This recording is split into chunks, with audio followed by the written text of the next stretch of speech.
Hi, this is Maggie from Crafts the Charm. Thank you for stopping by the channel. I'm so glad you're here. In this video, we're going to knit a little ski hat for a woodblock gnome.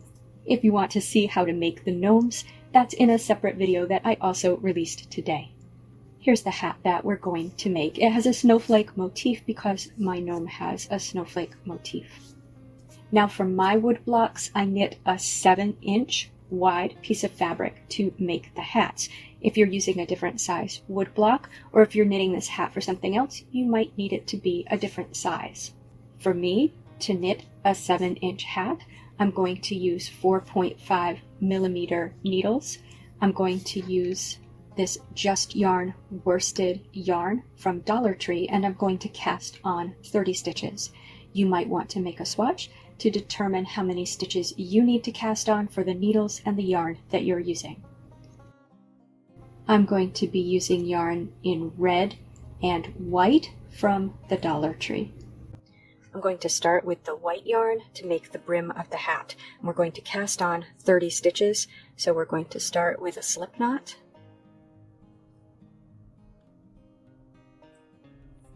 And then I'm going to use a knit cast on.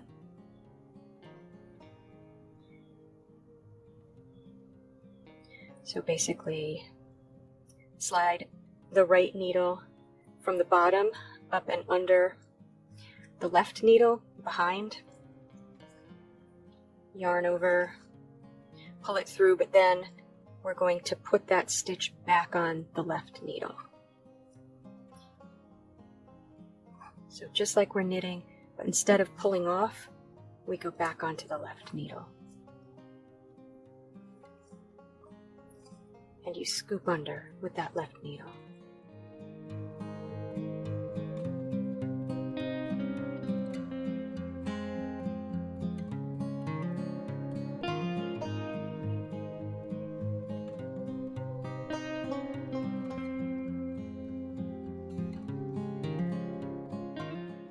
Okay, now I'm going to maintain a garter edge. So the 2 stitches on either end, I'm going to always knit. And then the stitches inside, I'm going to do a pattern of knit, purl, knit, purl, knit, purl. And I'm going to do the same stitch on the reverse. So where I knit, on the back, I'm also going to knit. So we'll start with 2 knit stitches.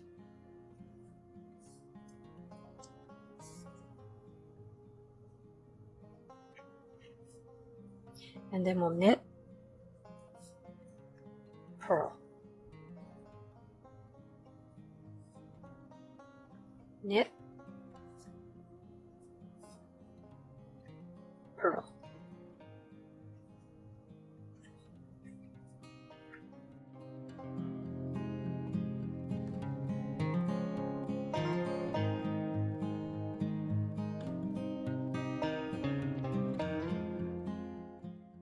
Now our last stitch before the last 2, the border, is going to be a purl, which means after the border we're going to purl again. So now our last 2 will be knit,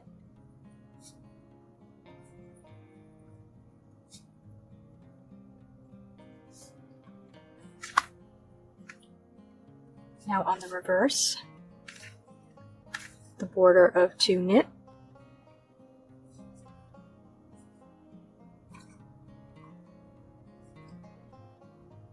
okay, and now we're going to purl because we purled this stitch before. So again, we're going to alternate purl, knit, purl, knit.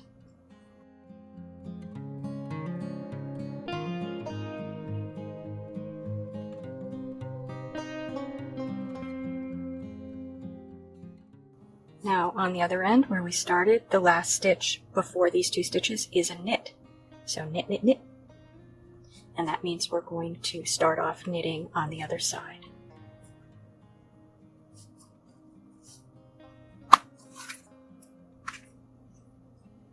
Okay, so that's 2 rows. Again, we're going to do the border. And start with a knit, knit, purl.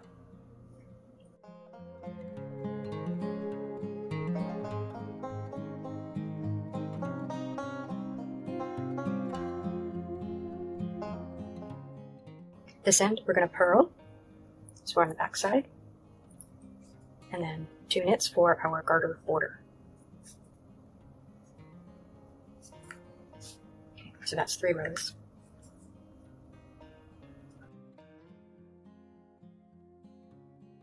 Now I knit 5 rows for the brim. You should knit as many rows as you think is right for the hat that you want to make.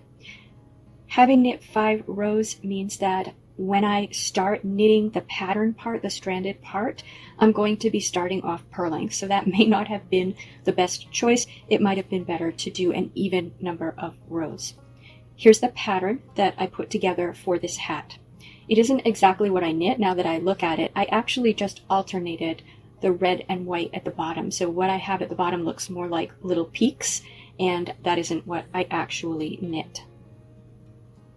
So I made a pattern for 30 stitches, and the first 2 rows on either side are just in the background color, which is red. That's my garter border. For the rest, where I've colored in, that's my pattern color, which is my white.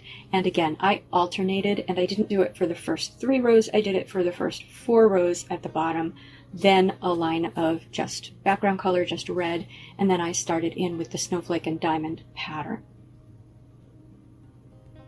So to begin, I still have my white yarn, but I also have my red yarn. And again, I'm going to start with the garter border. So I'm going to start knitting. So I'm going to slip my needle under that first stitch as if to knit. And then instead of knitting with the white, I'm going to make just a loop with the red and start knitting with red. Make the tail of that loop nice and long so that you can weave it in later. So I'm going to knit 2 stitches of the red, and then I am going to switch to purling, and I'm going to purl my pattern. So alternating red and white across the piece. When I reach the end, I'm going to switch back to knitting, and I'm going to knit with the red for my last 2 stitches. I'm then going to work on the front side. Again, a garter on the edges, so 2 knit in the red, and then I'm going to alternate red and white across in the opposite pattern from what I knit before. So where I knit red before, or purled red before, I will now knit with the white, and where I purled white before, I will now knit with the red. When I am knitting, doing stranded knitting, I hold 1 yarn in my right hand and 1 yarn in my left hand. I throw or do English style with the yarn in my right hand, and I pick or do continental style with the yarn in my left hand. And if you are able to knit this way, then it does help prevent the yarns from getting tangled up. But it does mean that you have to get your tension the same between your throwing and your picking.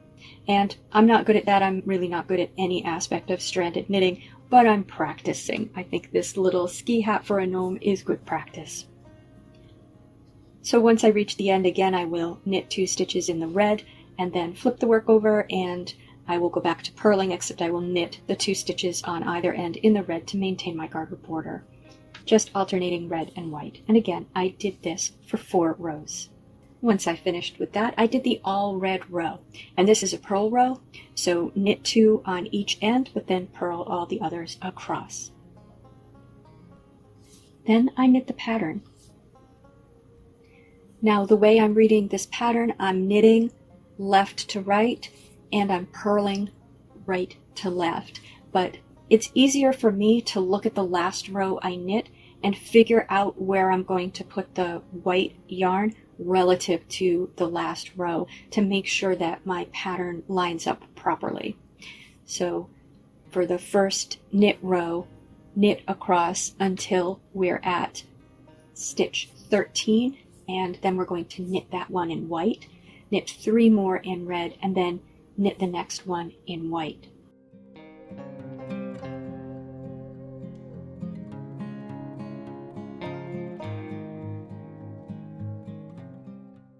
Now, what you need to do when you are working with 2 colors of yarn and you have any stretch of stitches that is more than 3 stitches, you're going to carry that other color along with you. So basically twist the yarn around your yarn so that it isn't sagging on the back of the work.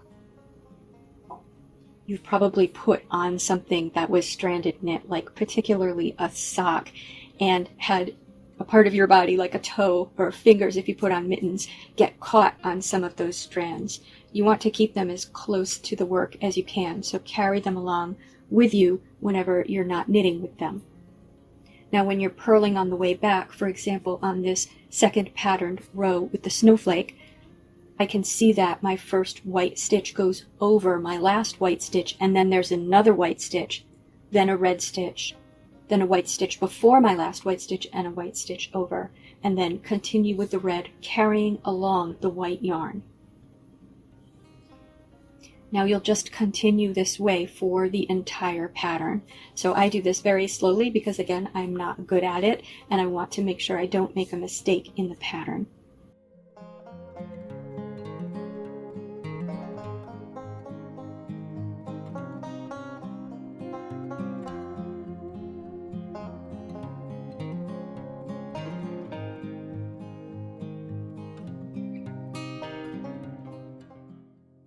Once you've finished the pattern, you should do as many rows of red as you want for the height of hat that you want. I did 5 or 6 rows. Now, don't bind off. What you're going to do now is cut a good length of yarn, thread it on a yarn needle, and then thread that through the top row of loops. So basically, take each loop off of the knitting needle and put it onto the yarn needle and thread the yarn through it. Because what we're going to do is gather this yarn, but not yet.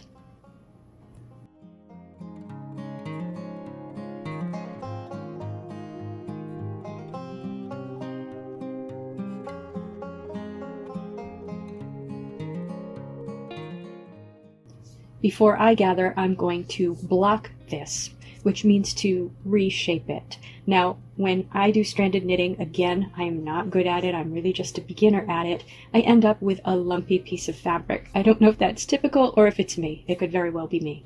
So what I'm going to do is block this to flatten it out. So I'm just going to spritz it with water and then put a paper towel over it and flatten it with an iron and reshape it with my hands as I go, being careful not to burn my hands. You can also just wet it and shape it with your hands and let it dry naturally. And I'm left with a relatively rectangular piece of fabric. So now I'm going to sew it together. So I'm going to fold it in half with the right side on the inside, and I'm going to use red yarn to sew the red edges together and white yarn to sew the white edges together, and I'm just going to try to match up those stitches. I'm then going to use the yarn that I thread through the top loops and gather and tie them. I actually think I gathered first. I'm not sure why. I think it would be easier to sew it flat first and then gather the top.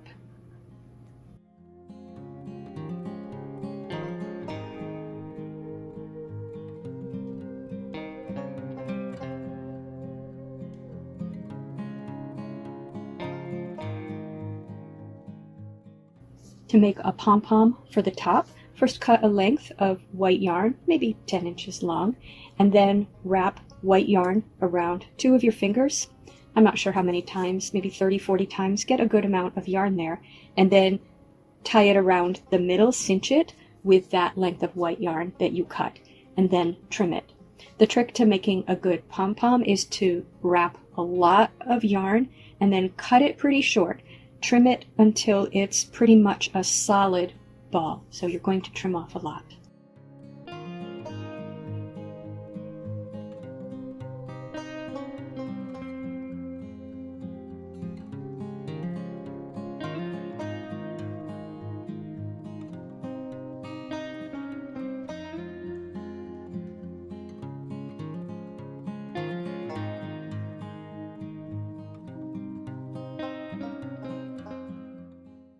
Then thread those ends, don't trim the ends off that you tied around the middle, thread those from the right side of the hat through and sew them or tie them to the inside of the hat, and then turn the hat right side out.